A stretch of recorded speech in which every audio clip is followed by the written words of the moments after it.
Hi! Welcome back to my YouTube channel and it's your boy, VP host Ian. Kaya kung hindi ka pa updated sa aking mga videos na i-upload, just click the notification bell para lagi kayong updated sa aking mga videos na i-upload.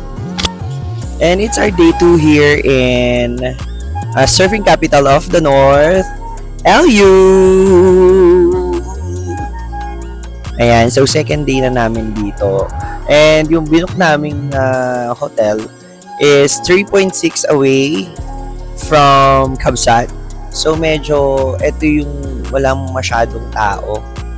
No, kasi kung doon tayo sa may mga Kabsat banda sobrang daming tao, parang as a Trentahin vibes, parang hindi ko siya advice, no, kasi gusto ko na ng medyo tahimik, nang kami-kami lang yung tao. Kaya we book dito sa Balay Isabel. Etong beach na to is 5 minutes away from the hotel and 3.6 kilometers from Kabsat. And kung gusto niyo makita ang buong resort, eto na, montage! Pasok!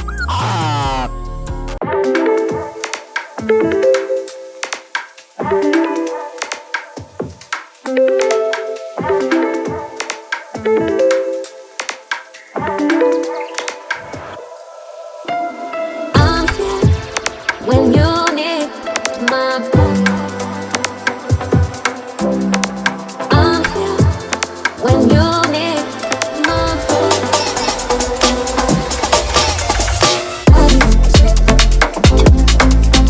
where's my book?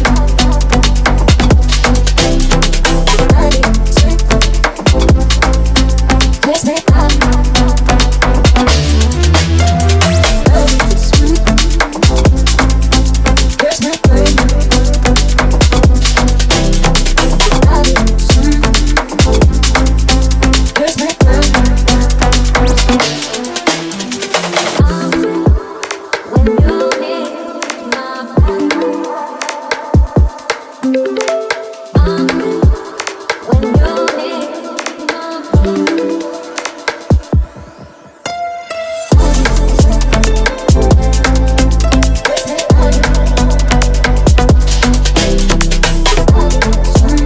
So ngayon pupunta tayo ng LU Farm River. Ano daw? LU River Farm. River Farm na kung saan meron sila dong river cruise. Doon tayo kakain ng lunch. Samahan nyo kami kumain ng lunch sa river cruise at marami pa tayong gagawin ngayong araw. Dahil tayo ay mag-grape picking at pupuntahan natin yung isa pa, yung The Habit. Yung The Habit dito sa La Union. Yes! Nandito na tayo. And yes, nandito na po tayo sa LU River Farm na kung saan dito tayo kakain ng lunch at magre-river cruise. Tara!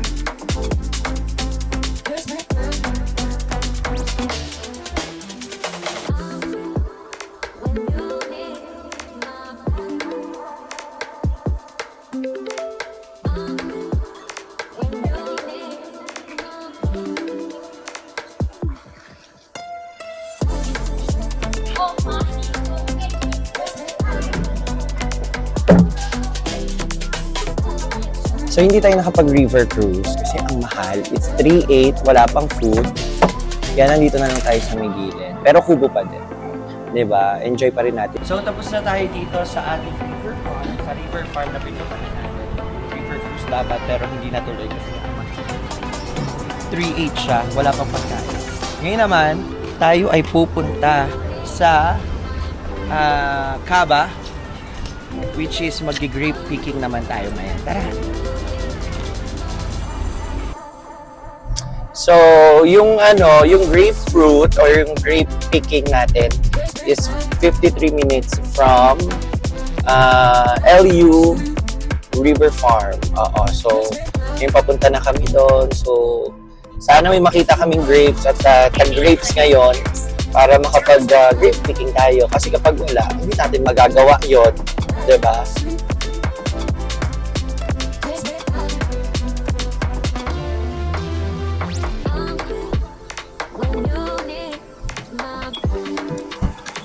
So,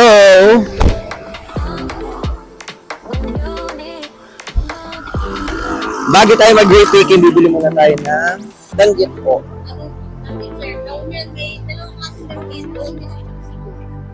Oo, La Union. Magkano? 100 po. Ano ko? 1/4.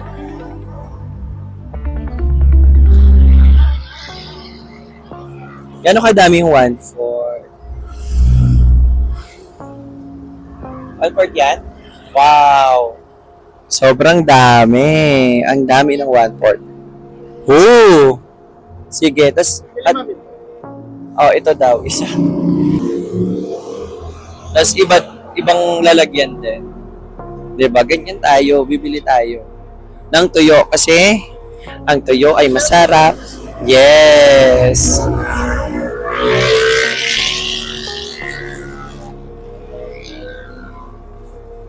Tsaka ang kanilang isa sa mga magandang delicacy ay ang yan.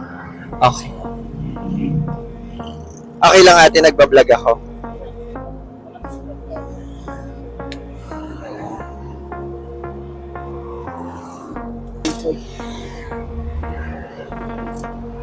Dami.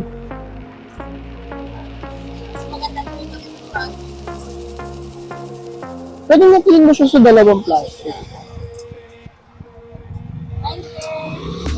Hindi pala sa tatlong plastic, ang dami pala. Di ako sa tatlong plastic. Ay, ayan. Ang tawag dyan sa tuyo na yan.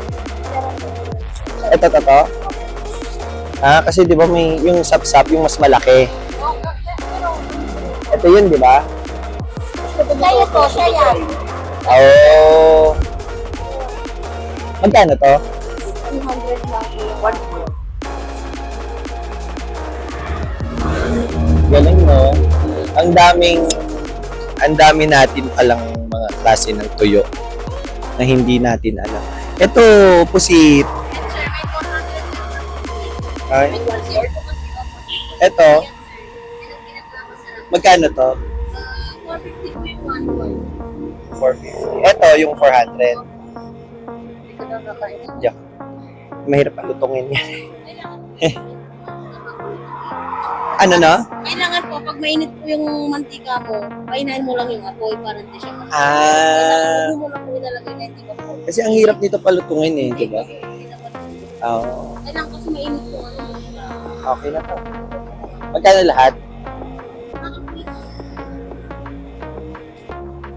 Di ba? Ang dami nating nabili. Oh, look!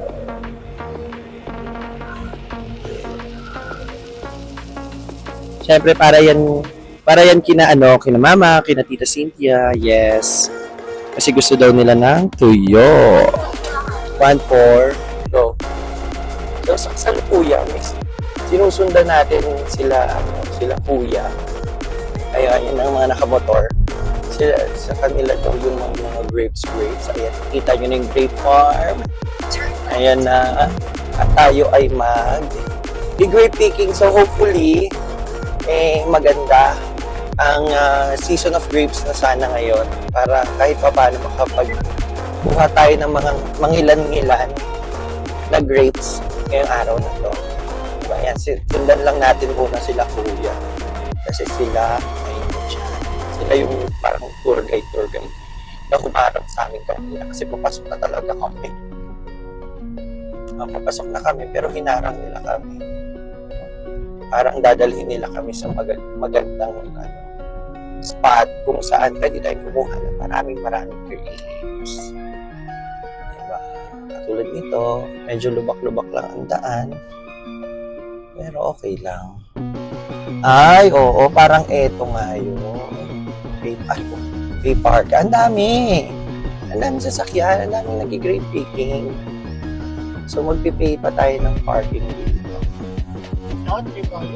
Ganun talaga. Lahat talaga may bayad natin. Turista ka eh. Phone. Pababa natin syempre.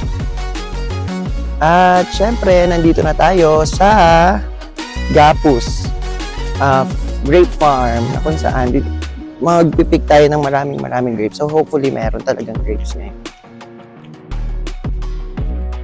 So, anong meron?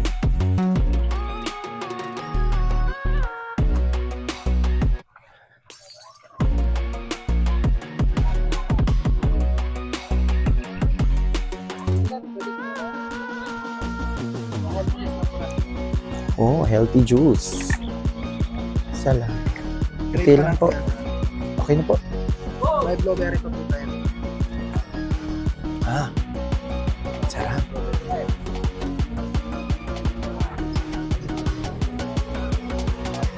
Sarap. Ito ay blueberry. May guyabano pa po tayo. Okay na ako dito, kuya. Ikaw, mag-uyabano ka.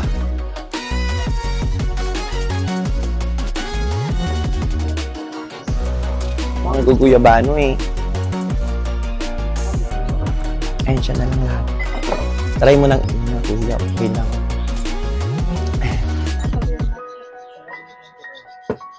Kailangan po, yung basket natin po ang gusto nito.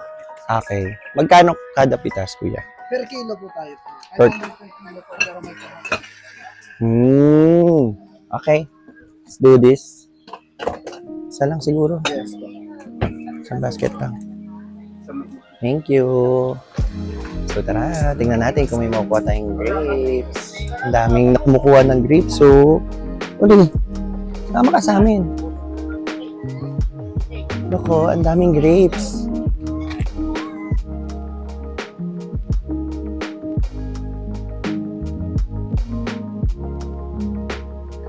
Madaming grapes. Ito oh, ang laki. Ay. Ito oh. So may nakakita tayo ng isang magandang grapes. Maganda kaya to? Tingnan mo oh. Parang okay naman siya. Mataba. Mataba. Ngayon, paano ko siya gugupitin? Saan ko siya gugupitin? Ito.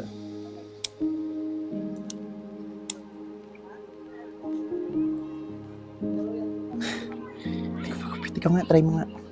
Hindi ko magupit.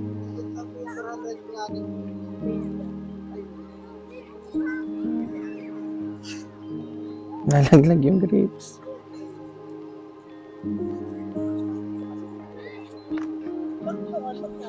Eh, sayang. Ayaw? Ayaw mapu... Guys, ayaw niya magpabunot. Hanap pa tayo. Ayun o, ayun o. Ayun. Ito. Oo, ganda yung mga grapes. Grabe. Ito. Oh. Ito na lang. Ito. Daling punutin. So, siya ang magbubunot dahil favorite niya yan. Favorite nilang lahat yan. Oo. So, siya. Ma-experience namin mag-grape picking. Grape picking ngayong araw. Wow! Ayan na. Feeling ko kailangan na lang baliin. Kailangan na lang siyang baliin. Ilang kilo na kaya yan? Wow! Oh! So ngayon, tapos na tayo mag-grape picking, na-experience na natin, and ganun pala siya kahirap. Ngayon, pupunta naman tayo sa The Hobbit. The Hobbit, yung mga maliliit na bahay ng La Union. So sa Agoo, La Union siya. Nandito naman na tayo, malapit naman na tayo sa Agoo. So, saglit lang siya.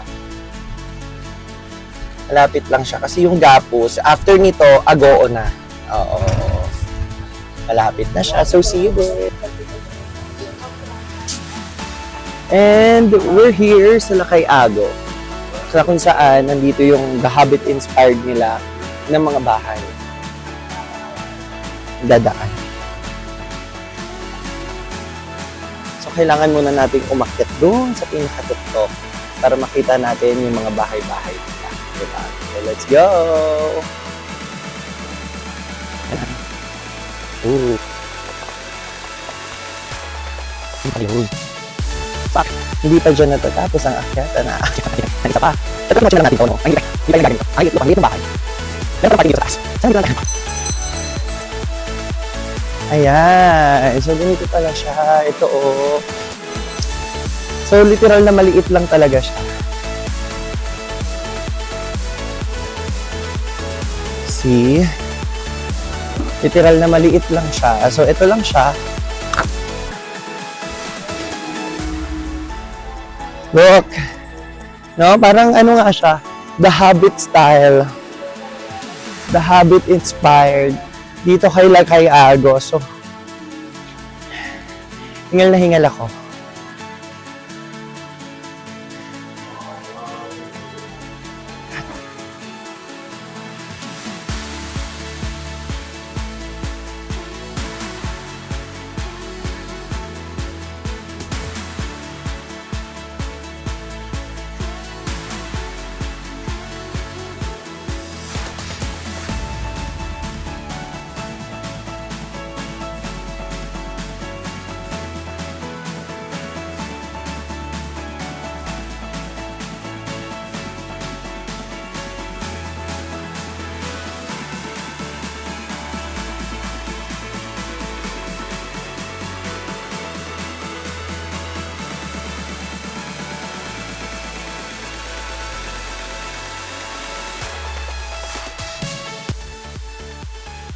So, according dun sa mga napanood natin namin sa TikTok, dito sa Lagay Ago, ano daw bestseller daw nila or must try ang batil pato. Kaya yun ang in-order natin ngayon to try it. Kung talaga nga bang masarap. Ito na. Batil pato. Overload. So, sabi nila, this is the must try na pansit dito sa Lakay Ago. So, let's try it. Try natin. Konti lang muna kasi itatry ko lang naman. This is the overload. May Shanghai. Try natin.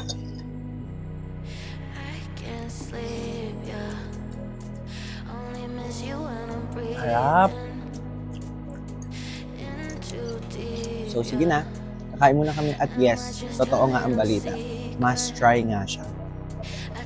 And yun nga no, grabe, nagkaroon tayo ng mini land tour dito sa La Union and doon na po natatapos ang ating vlog and I hope you like, share, and subscribe! Grabe, sobrang init! It's been like a tide.